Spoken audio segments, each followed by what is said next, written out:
Today, we're going to review my favorite set from Bricklink's Series 6 designer program, the Outlaw Forest Den. If you like LEGO set reviews or medieval LEGO content, please subscribe. I post LEGO medieval content weekly.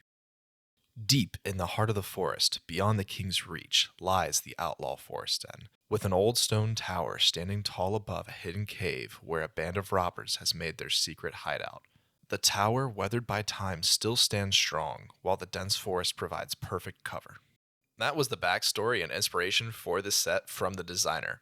Jumping into the piece count, we're at 2,452 pieces with 8 minifigures, a horse, squirrel, and a bluebird. This set comes with exactly 4 stickers as well, and I have a theory about these stickers that I'm going to talk about later.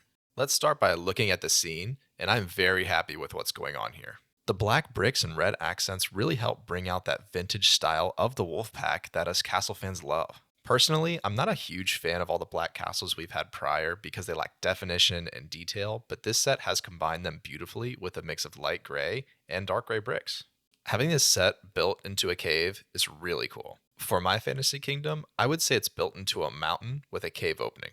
I really like what they did with the rock detail around the base, and that hint of green that looks like moss every now and then is wonderful. Having a portcullis built into the cave entrance is super nice, and it gives this set a lot of great playability.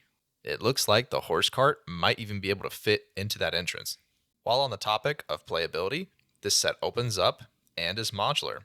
This gives access to the inside and also extends the face of the build for displaying purposes. Let's head back to the front though and look at these trees. They have nice details and go with the lore that the builder has for the hideout. I like how they have the apples here and there in them and the squirrel in there for extra detail. Heading over to the bridge entrance. This plays homage to the vintage Wolfpack tower set. It's clear that this is where the inspiration came from, and I feel like it's done beautifully. You can see it has some cobblestone on the bridge, which is always nice, and looks like there might be a trapdoor there as well. I wonder if there's a mechanism for this or not. One of my favorite parts of this build is so simple, yet so elegant. These barricade parts. Such a simple technique, but it gives a great effect. It reminds me a lot of the horde camps in World of Warcraft, and being a horde guy, this is right up my alley. Let's head back down to that cave entrance.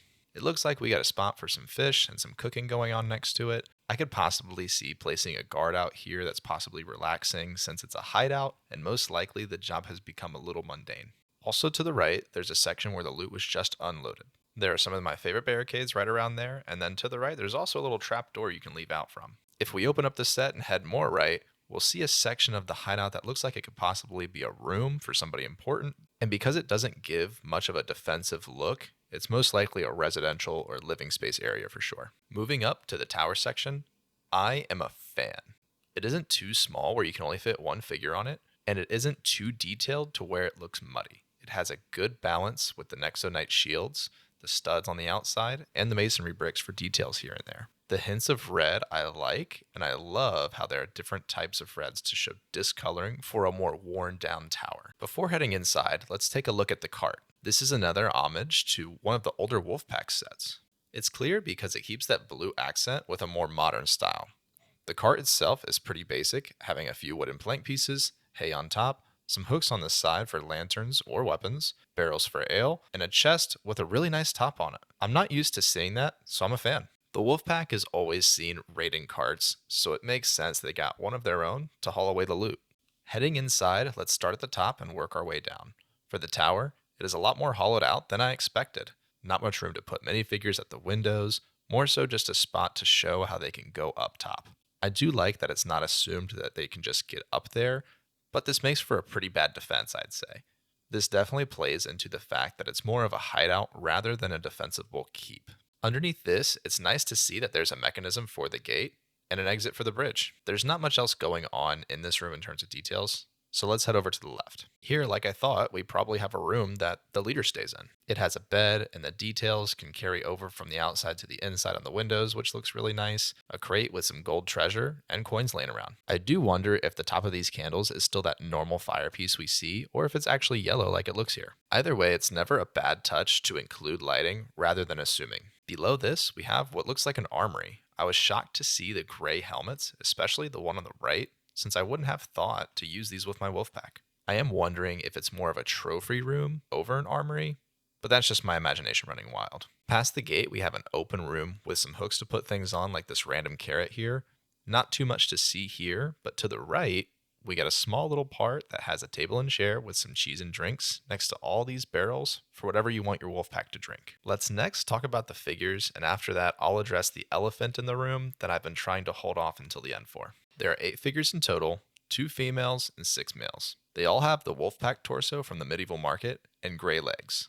I really wish these were at least dual molded legs. It makes the figures look kind of bland without them. Another thing that kind of disturbed me here is why are almost all of the guys old? And since when are old men being bandits? I'll probably swap some of these heads personally because it just doesn't fit the lore for my wolf pack. The weapons are pretty standard, but it's really nice to be getting some of those printed wolf pack shields again. I do wish that the crossbow matched the quiver and that the bag was black versus blue. I think there's a missed opportunity there from LEGO.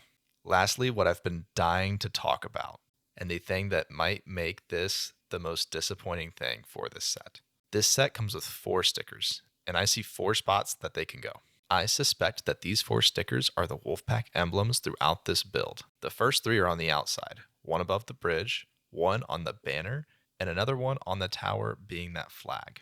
If we head back inside, we see that there's another Wolfpack flag with the same emblem by those barrels past the gate. These being exactly 4 makes me suspect that these are stickers. But I hope I am wrong. And that's the review on this set. Because of the piece count and the minifigure count, I could see this set costing around $229.99 USD based off of the other Bricklink sets that we've seen in the past.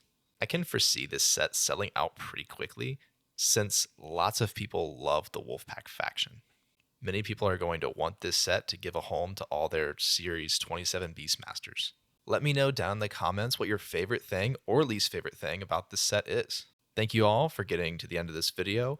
If you like this video, please like and subscribe. I try to post weekly for anything medieval castle content related.